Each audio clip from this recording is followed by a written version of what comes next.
Today I'll be updating you on the progress about the Artemis II mission around the moon as been planned by NASA.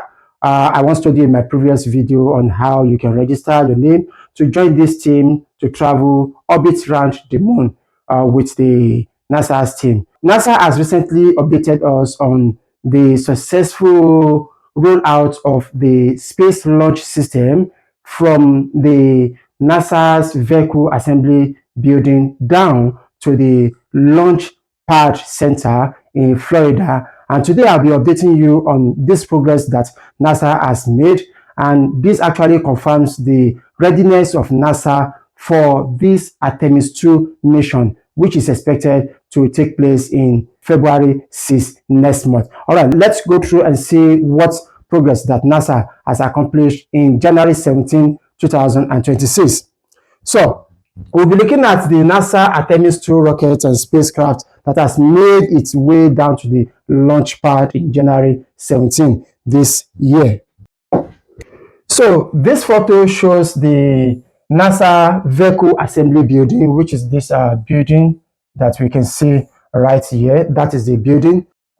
And this is the Space Launch System that was transported right from inside this building, this assembly building. It was transported on January 17. It was moved down to the launch pad where the Artemis II mission launch will take place. So on that particular day, you can see many people were around to witness the rollout of the Space Launch System. There were many people around, as you can see them.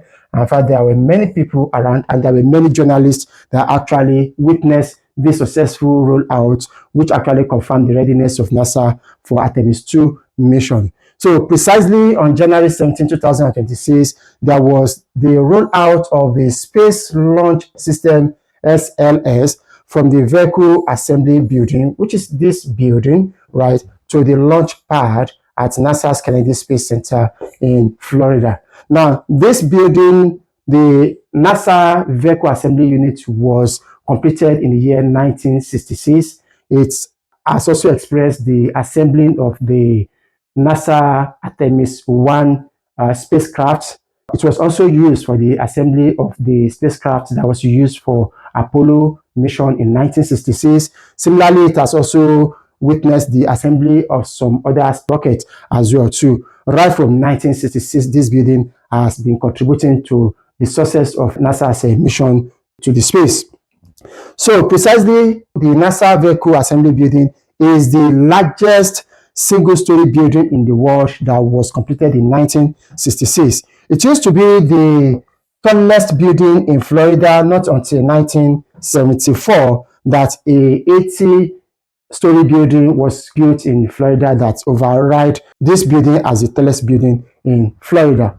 So this building has contributed a lot to the progress and success of NASA in different ways. So these are some of the photos that were captured on September 17 on the rollout. As you can see, this is the Space Launch System that we have here, right? The Space Launch System is here, and here is the transporter, which is called the crawler transporter. Here you have a lot of engineers that were on board that particular day to assist in the technical movement of the Space Launch System. And this is the Space Launch System where we have the Orion system, Orion spacecraft. We have the tank. This is the tank right here. This is the engine, and these two are the two boosters. So on the second photo here, we have families that have come around to witness the rollout. And of course, there were a lot of people around and a lot of journalists around that particular day that actually witnessed the rollout. So taking a look at the inside of the Vehicle Assembly Unit. Now, in the NASA Vehicle Assembly Building, there is a unit there which is specifically meant for the assembly unit, right? So this is the front view, the entrance view of the unit here, and this is the Space Launch System that we can see. The height of this assembly unit is up to approximately 30-story building. To look at the height, it has lots of compartments, right? There are a lot of compartments there. These compartments, they are in layers, which actually help the engineer in standing very well to be able to couple all these compartments together or technologies together that eventually form a space launch system. So the space launch system, this is the Orion spacecraft. This is the tank. And of course, beneath it will be the engine. These are the two boosters.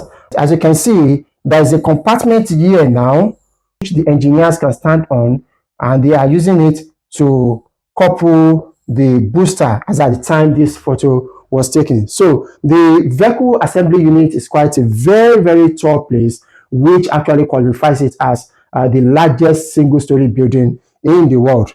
Now, this photo is the top to down view of the space launch system as at when it was taken, right? You can see it. This is the nose of the space launch system, which is meant for the security or safety landing of the crew in case of an emergency landing. This is the Orion spacecraft. This is the tank that you have there, and you have the two boosters as well too. So you can see there are layers, compartments there right in the vehicle assembly units over there. You can see there are a lot of layers there, up to like 30-story building approximately, in equivalent. So this is the inside of the NASA's Kennedy Space Center assembly unit in Florida. So from the outside view, looking at the NASA vehicle assembly unit in Florida, so this is the building, the assembly unit itself. This is the entrance, as you can see, and this is the space launch system, and this is the transporter that is transporting the space launch system from inside the assembly unit, bringing it out.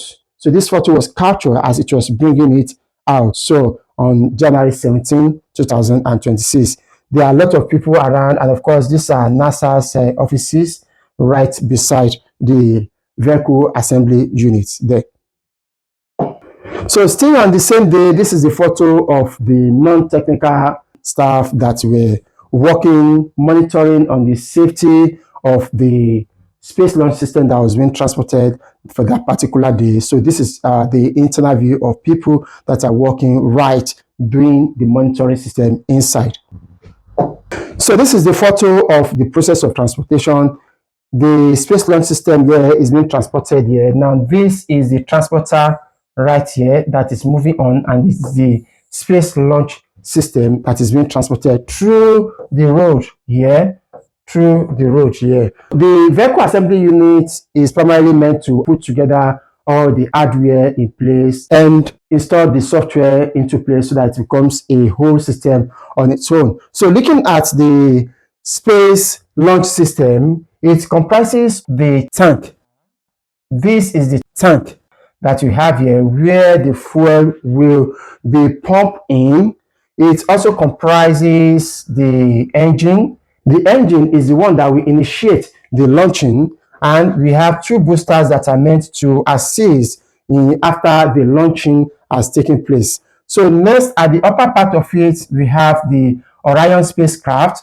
The Orion spacecraft is of two components, and these two components comprises the Orion crew module, and there's also the European service module, CSM.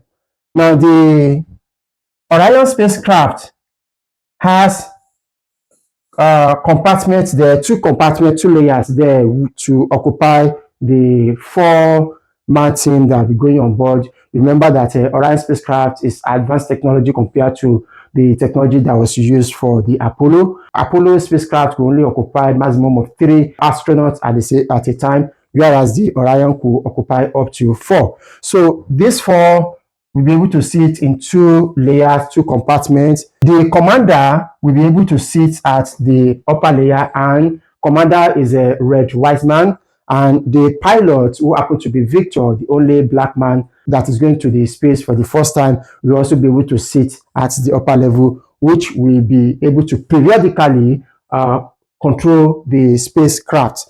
Now, at the upper part of the Space Launch System is the nose of the Space Launch System. This nose is intentionally installed there to make the movement smooth and to create a safe landing for the crew in case of any emergency landing after takeoff. So this is the components that were coupled together or assembled together in the vehicle assembly building towards coming up with a space launch system, which will be used for the Artemis II mission. So this is a very good side view of the gigantic, the mighty crawler transporter. The transporter is meant to move the space launch system right from the vehicle assembly unit down to the launch pad, which was done on January 17, 2026. Now, looking at the crawler transporter, the crawler transporter has up to 4 legs, right? We have 1 leg here, 2 here, 3 here, and of course there's 1 at the other side, which is at the front side of the transporter. Now, each leg has 2 crawlers. This is 1 crawler here, this is 1 crawler for this particular leg. So what it means is that there are 8 crawlers in total for this transporter, so that a leg has 2 crawlers. Now, this is necessary in order to be able to move the space launch system, which is very, very tall, approximately over 30-story building, and is also very, very large. So this transporter was able to use crawler to move, not the conventional tire at all. So the system was rolled out from the vehicle assembly building VAB to the launch pad with the NASA's giant crawler transporter. So this is the giant crawler transporter. So this is the space launch system, which currently has been installed at the launch pad. The crawler transporter has successfully transported the space launch system to the launch pad, and it has been installed at the launch pad. The launch pad is a place that has been technically been prepared for the launching, a successful launching of the space launch system. All necessary installations, hardware, software, and other things that need to be put in place has already been put in place in the launch pad. And this launch pad is right in Florida. So it took the transporter up to 12 hours to move the space launch system from the vehicle assembly unit down to the launch pad. The transporter moved at the speed of 0.82 miles per hour, quite slow speed, and this was necessary in order to have a successful transportation, a very safe transportation, both safe for the system itself, the space launch system itself, and for people around. So all this were accomplished in January 17, 2026. So the transporter moved at 0.82 miles per hour and spent up to 12 hours to complete the transportation of the space launch system from the NASA vehicle assembly unit down to the launch pad. So currently, the space launch system is currently at the pad 39B, which it arrived there at 6:42 p.m. European time on January 17. This actually confirms the readiness of NASA for this mission, and this gives us hope that by February 6, we hope that this mission will actually take off. So congratulations to NASA for giving us the confidence that this is going to take place. So this is the photo of the foreman team that will be orbiting around the moon on January 17. While the transportation of the space launch system was going on, the foreman team was able to address journalists and people that were around that witnessed the transportation.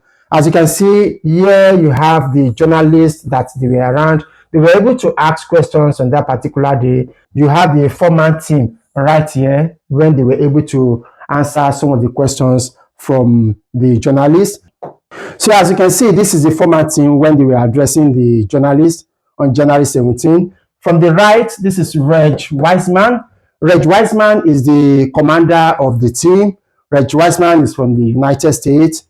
This is Victor.